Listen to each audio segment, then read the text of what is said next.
오늘 말씀 많이 은혜 받으시기를 주님의 이름으로 축복드립니다. 우리 다 같이 한 마음으로 요한복음 21장 15절의 말씀 같이 합독해 보도록 하겠습니다.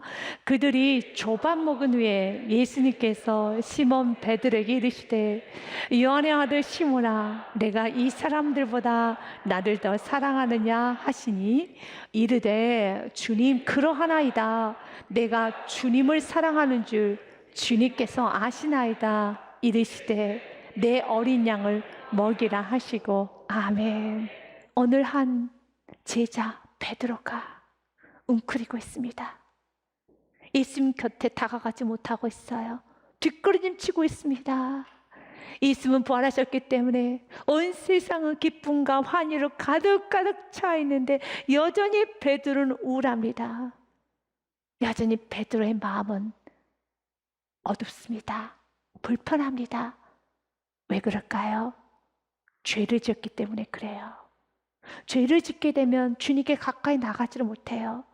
죄를 짓게 되면 뒷걸음질 칩니다. 죄를 짓고 나면 예수님 품에 안기지를 못합니다. 어느 누구보다 예수님을 사랑했고 예수님이 부활했음에 가장 기뻐 뛰어가야 될 베드로가 예수님께 안기지 못하고 서성거리고 있어요. 왜냐하면 누가복음 22장 말씀에 보니 베드로는 예수님을 부인합니다. 저주를 합니다. 주께서 돌이켜 베드로를 보시니 베드로가 주의 말씀 곧 오늘 닭 울기 전에 내가 3번 나를 부인하리라 하심이 생각이 나서 밖에 나가서 심히 통곡하니라. 베드로는 예수님을 부인했고 저주했습니다. 그런데 그 예수님이 살아나셨어요. 말씀하신 대로 부활하셨습니다. 그렇다요 베드로가 예수님이 죽기를 바랬던 건 아니에요.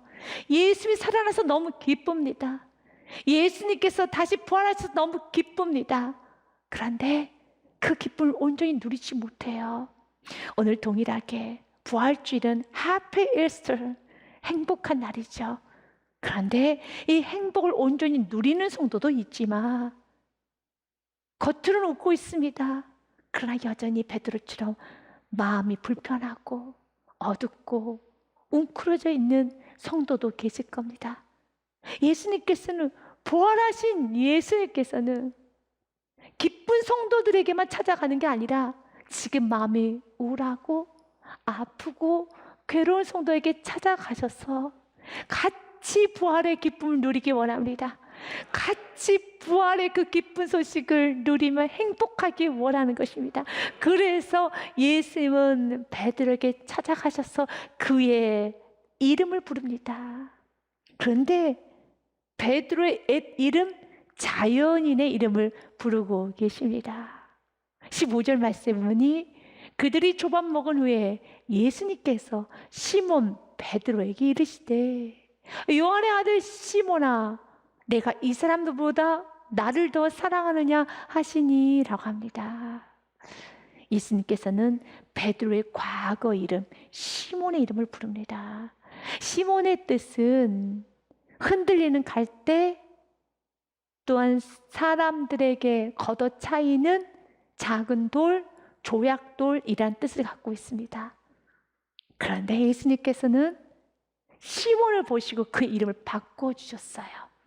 요한복음 1장 42절 말씀에 보니요 예수님께로 베드로를 데리고 오니 예수님께서 보시고 이르시되 내가 요한의 아들 시몬이니 맞아 너는 조약돌이지 사람에게 치이고 사람에게 걷어차이고 수천 번 수만 번 흔들릴 수 있는 갈대 시몬이지 그러나 이제 나는 너를 장차 게바라하리라 하시니라. 게바는 번역하면 베드로라.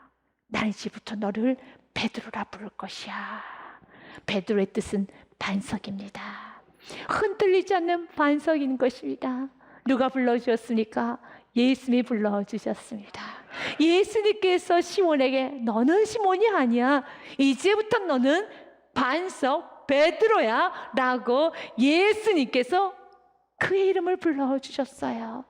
그런데 이제 다시 예수님께서는 베드로라 부르지 않고 시몬이라 부릅니다.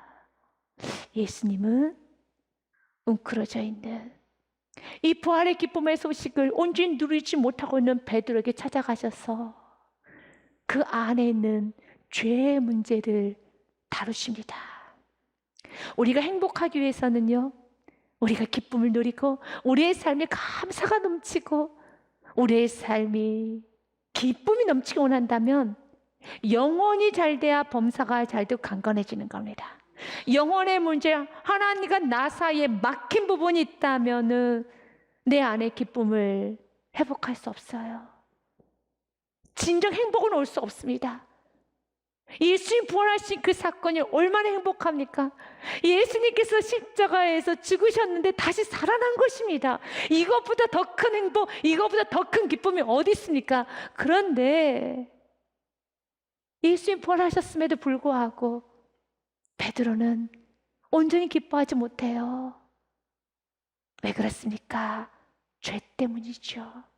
그래서 예수님께서는 그 죄의 문제를 다루시는데 그의 이름을 부르시면서 다루십니다. 시몬아, 너희 옛 이름 기억나니? 너가 누구인지 기억나니? 너는 흔들리는 갈대였지. 사람들 발에 치여 사는 조약돌이었었지. 그걸 잊어버려서는 안 돼. 너가 베드로가 될 수 있었던 것은 부족하고 온전하지는 않지만, 여전히 부족하지만 완전하지는 않지만 너가 베드로가 될 수 있었던 것은, 이것은 너의 힘이 아니라 예수 그리스도 안에 있었기 때문이란다. 맞습니다. 우리가 부족하지만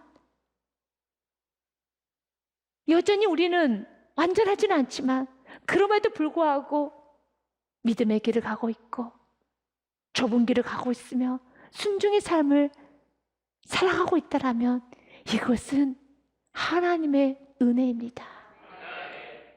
제임스 몽고메리 보이스는 베드로의 실패에 관해서 이렇게 말을 합니다. 베드로에게 있어서의 문제는 그리스도의 도움 없이 흔들리지 않는 굳건한 반석과 같은 사람이라고 믿게 되었다는 것이다. 맞습니다. 베드로의 가장 큰 문제는 그리스도의 도움 없이, 은혜 없이도 흔들리지 않는 굳건한 반석과 같은 사람, 굳건한 반석과 같은 인생이 될 수 있을 것이라고 믿었다는 게 문제예요. 우리는 주님을 떠나서는 아무것도 할 수 없습니다. 예수님께서 갈대와 같았던 시몬을 반석으로 만드셨으며 그리스도께서 그 안에 역사하실 때만이 반석이 됨을 망각하였습니다. 자신의 힘을 의지하여 자기가 반석이라 생각할 때 그는 넘어졌습니다. 맞습니다. 베드로가 베드로 될 수 있었던 것은, 베드로가 배와 그물을 버리고 예수님 뒤를 쫓아갈 수 있었던 것은, 이것은 은혜가 더딥혀졌기 때문에, 예수 그리스도 안에 있었기 때문에 가능한 것입니다. 지혜서인 잠언은 우리에게 이렇게 말합니다. 이 말씀이 깊고 넓게 묵상이 되네요. 너는 마음을 다하여, 있으면 마음을 다하라는 것은 정성을 다하여 노력하여라, 힘쓰고 애써라 라는 말입니다. 너는 마음을 다하여 여호와를 신뢰하고 내 명철을 의지하지 말라. 그리고 범사에 매 순간순간마다 호흡을 할 때마다 너는 범사에 그를 인정하라. 다스림을 받아라. 주만에 거하기를 기뻐하며 간절히 소원해야 됩니다. 그리하면 내 길을 지도하시리라. 예수님은 베드로의 옛 이름인 시몬의 이름을 부르면서 다시 한번 은혜였음을 기억하게 합니다. 그리고 예수님은 3번의 질문을 통하여서 베드로의 영혼 육을 치료하기 시작합니다. 예수님은 베드로에게 너는 다른 사람들보다 나를 더 사랑하느냐라고 질문합니다. 예수님께서 시몬 베드로에게 이르시되 요한의 아들 시몬아 내가 이 사람들보다 나를 더 사랑하느냐라고 질문을 해요. 16절의 말씀도 동일하게요. 요한의 아들 시몬아 내가 나를 사랑하느냐. 이 사랑이란 단어는 베드로에게 있어서 아픔의 단어고 예수님에게 있어서도 아픔의 단어예요. 베드로는 다른 제자들과 달리 표현이 좋았습니다. 그래서 예수님께 고백을 많이 했어요. 사랑한다 고백도 많이 했고 주는 그리스도시요 살아계신 하나님 아들이십니다. 일단 주의 말씀이 여기 있는데 내가 어디를 떠나겠습니까? 나는 정말 흡족한 고백을 참 많이 했어요. 사랑 표현을 많이 했다는 겁니다. 그런데 그렇게 사랑 표현을 많이 했던 베드로가 부인할 뿐만 아니라 그 입술로 거칠게 욕을 내뱉었습니다. 지나친 단어를 썼어요. 다시 주워 담을 수 없는 단어를 쏟아내 버렸다는 겁니다. 예수님도 들으셨죠. 베드로의 귀에도 들렸습니다. 사랑이란 단어는 예수님과 베드로 관계에 있어서 굉장히 어색하고 서먹서먹한 단어입니다. 부부 사이에서도 너무 지나치게 싸우거나 지나친 말로 서로 주고받았을 때는 다시 사랑이란 단어, 애틋한 단어를 쓰는 것이 힘이 들 때가 있어요. 왜냐하면 이미 너무 스크래치, 너무 상처가 났기 때문에 그 단어는 서로에게 쓸 수가 없는 단어입니다. 그런데 예수님은 먼저 사랑이란 단어를 꺼내면서 3번 베드로에게 반복하면서 다시 베드로의 상처를 치유하여 주십니다. 베드로가 3번 부인했습니다. 그래서 예수님께서는요 3번 너 나 사랑하니? 라고 묻습니다.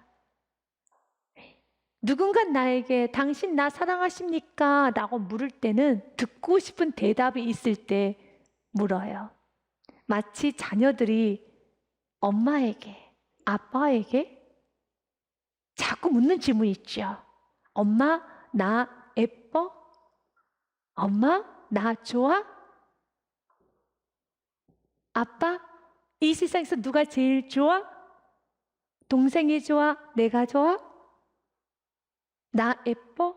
나는 그런 질문할 때는 듣고 싶은 대답은 너가 최고로 예뻐. 너가 최고로 좋아. 나는 그 답을 듣고 싶을 때 그렇게 질문하죠. 오늘 예수님은 베드로에게 열정적인 사랑의 시그널을 보내고 있습니다. 너 나 사랑하니? 예수님은 듣고 싶었다는 겁니다. 다시 천진난만하게 베드로가 고백하는 그 고백을 듣고 싶은 겁니다. 세상 물정 모르는 것처럼 고백하면서 예수님 사랑해요. 예수님은 그리스도세요. 예수님은 살아계신 하나님 아들이십니다. 예수님이 여기 계시는데 말씀이 여기 있는데 내가 어딜 떠나갈 수 있겠습니까? 라고 수많은 사랑의 표현을 다시 듣고 싶어서 너 나 사랑하니? 라고 묻습니다. 그러면서 예수님은 한 발자국 또 한 발자국 또 한 발자국 베드로에게 다가갑니다. 예수님은 여러분에게도 동일하게 프로포즈 하십니다. 주님과 막혀있고 어색한 분이 무엇입니까? 여전히 예수님을 사랑하고 부활의 예수님을 지식으로 알기에 그 주를 맴돌고 있지만 맴돌 뿐 주님 품에 푹 안기지 못하고 주님 품에 안겨서 울지 못하고 고백하지 못하고 응석 부리지 못하고 여전히 뒤꿈치며 서성거리고 있고 기웃기웃하고 있는 그 주님과 막힌 부분이 무엇입니까? 주님 말합니다. 괜찮아. 너 나 사랑하니? 이젠 여러분 대답해야 될 때입니다. 주님 사랑하십니까? 주님 사랑하십니까? 주님은 여러분의 모난도 아시고 죄도 아시고 여러분의 연약함도 아시고 실패도 아시지만 주님 오늘 듣고 싶어하는 메시지가 있습니다. 너 나 사랑하느냐? 그때 이제 우리는 대답해야 됩니다. 내가 주님을 사랑합니다. 주님 사랑합니다. 이제 고백하셔야 되는 겁니다. 왜 고백을 못합니까? 고백하지 못하는 분이 있다면 주 앞에 엎드려 회개하십시오. 내려놓으십시오. 있는 모습 그대로 나아가십시오. 아픔도 슬픔도 죄도 실패도 상처도 다 들으십시오. 예수의 품에 묻으면, 실패를 묻고 슬픔을 묻고 고통을 묻으면 부활의 꽃이 펴요. 아름다운 꽃이 핍니다. 향기가 나는 것입니다. 묻으십시오. 예수님 품에 안기십시오. 베드로는 예수님께 대답을 합니다. 주님, 주께서 내가 주님을 사랑하는 줄 주께서 아시나이다 라고 대답을 합니다. 오늘 예수님께서는 베드로에게 사랑하느냐? 라고 묻고, 베드로는 주님, 그러하나이다. 내가 주님을 사랑하는 줄 주님께서 아십니다 라고 말합니다.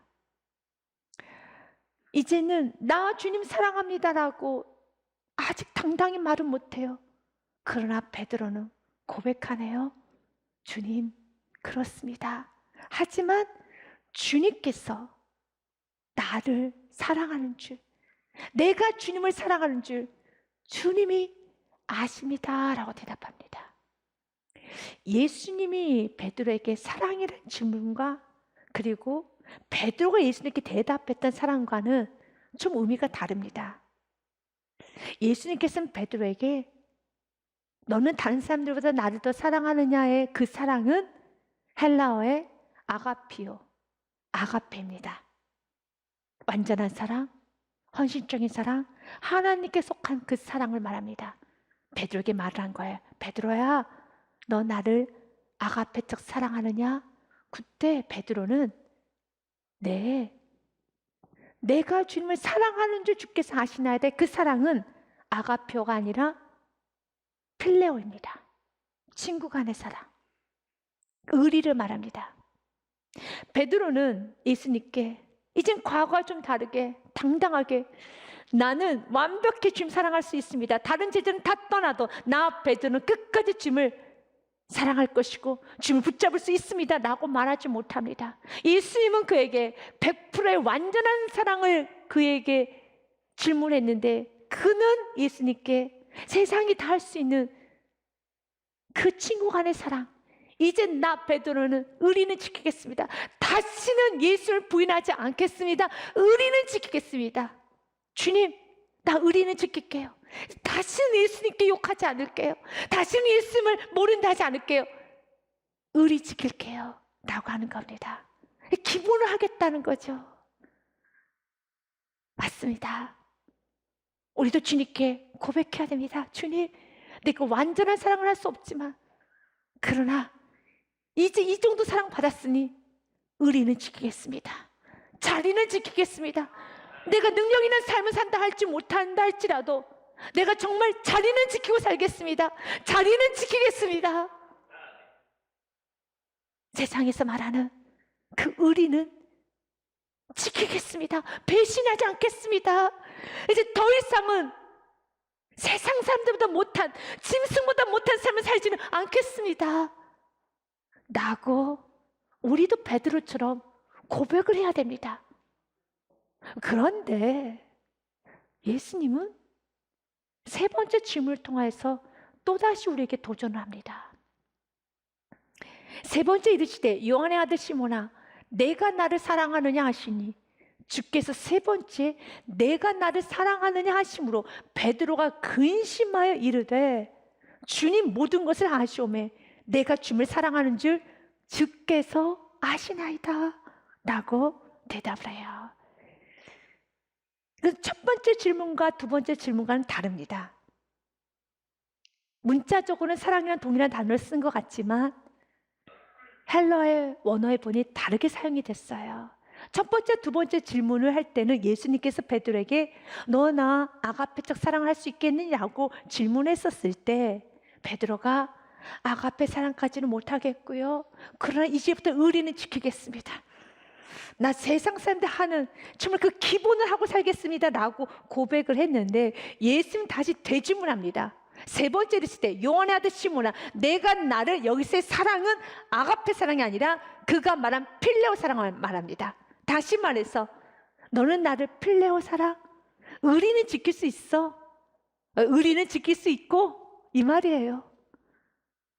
의리는 지킬 수 있어? 의리 정도 지킬 수 있겠니? 그래서 베드로가 근심합니다. 예수의 근심은 엘리파데, 슬피 우는 겁니다. 동일하게 우리 지금 여러분에게도 묻습니다. 기본하고 살 수 있겠어? 어때? 기본을 할 수 있어? 라고 묻는 거예요. 의리는 지킬 수 있다고? 할 수 있어? 묻습니다. 세상의 사람들은 예수 믿지 않아도 기본하고 사는 사람들이 많아요. 자녀도 그럭저럭 잘 키우고 가정도 잘 꾸려나가고 정말 잘 사는 것 같아요. 그런데 그리스도인들 보십시오. 기본도 못하고 사는 경우가 많지요. 그가 진짜 그리스도인이라면 예수 의지하지 않고 살아갈 때는 세상 사람이 다 아는 그 기본도 하지 못하게 만듭니다. 아니, 하지 못합니다. 예수님 오늘 이 부분에서 우리에게 도전하는 겁니다. 기본을 할 수 있다고? 정말? 아니요. 기본도 못하겠습니다. 나는 주님이 도와주지 아니하시면 세상이 다 사는, 너무 세상이 평범하게 사는 그 평범한 생활조차도 할 수 없는 게 나입니다. 우리는 이 세상에 주님이 도움 없이는 한 발짝도 살아갈 수 없다는 그 고백이 우리의 진정한 고백이 되어야 하겠습니다. 그런데 이 말씀이 정말 맞아서 정말 맞습니다. 그래서 베드로가 슬피 울어요. 주님, 맞습니다. 나는 필레오 사랑, 세상이 다 지키는 그 의리조차도 지킬 수 없는 그런 무능한 존재입니다. 그러나 주님께서 모든 것을 아시오매, 나의 연약함도 아시고 나의 부족함도 아시고 나는 이렇게 기본도 할 수 없다는 걸 다 아시오매, 내가 주님을 사랑하는 줄 주께서 아시나이다. 사랑하는 여러분, 이제 우리는 세상에서 말하는 그 기본조차도 할 수 없는 그런 존재임을 고백하며 그런 나의 연약함을 다 아시는 주님 앞에 두 손 들고 나아갈 때 생명의 주 되신 그분께서, 부활의 주 되신 그분께서 나의 연약한 손을 꼭 잡아주사, 나의 부족한 손을 꼭 잡아주사 세상이 감당 못한 사람으로 우리를 이끌어가시 믿으시길 바라겠습니다. 이렇게 세상 사람들이 지키는 기본 의리조차도 지킬 수 없음을 고백하였었을 때 그는 세상의 어떤 사람들보다 비교할 수 없는 가장 탁월하고 아름다운 삶을 사는데 베드로를 통하여서 교회가 세워집니다. 수많은 영혼들이 예수를 만납니다. 그리고 마지막은 베드로는 복음을 위하여서 십자가에 거꾸로 매달려 순교를 합니다. 이보다 더 아름답고 찬란한 삶은 어디 있겠습니까? 누가 그를 붙들었습니까? 누가 그의 생애를 붙들었습니까? 가장 연약했던 시몬, 흔들리는 갈대와 같았던 시몬이었었지만 예수님께 붙들림 받았었을 때, 예수님 손에 붙잡힘 받았었을 때 그는 흔들리지 않는 굳건한 반석이 되어서 그를 통해서 수많은 영혼들이 돌아오는 축복의 통로가 되지 않았습니까? 예수님은 자신의 무능함을 고백하며 그럼에도 불구하고 주님을 사랑한다고 주님께 더 가까이 나아가는 베드로에게 예수님은 축복의 말씀 선포했지요. 내 양을 먹이라, 내 양을 치라, 내 양을 먹이라. 아멘. 완전한 치유, 회복은 이 말씀을 붙잡고 순종으로 나아갈 때 완전한 치유를 경험하게 돼요. 치유를 넘어 능력을 여러분 받게 되는 겁니다. 이제 우리는 베드로처럼 그가 실패했었을 때 다시 그물을 잡고 물고기로 잡으러 가는 인생이 되었었지만 그가 다시 예수 그리스도를 붙잡았었을 때 이제는 물고기 낚는 어부가 아니라 사람을 낚는 어부가 되어 사명의 자리로 달려갔던 것처럼 우리도 이제는 부활의 주를 만났으니 이제는 우리 이 땅에서 세상 사람들이 살아가는 그 삶을 사는 것이 아니라 가정을 섬겨도, 사업을 하여도, 직장생활을 하여도, 나의 모든 인생을 통하여서 살아계신 예수 그리스도가 드러나고 나의 삶을 통하여서 부활하신 예수 그리스도가 전해지고 생명의 주 되신 예수 그리스도가 전해지는 전도자의 삶을 살아야 되겠습니다.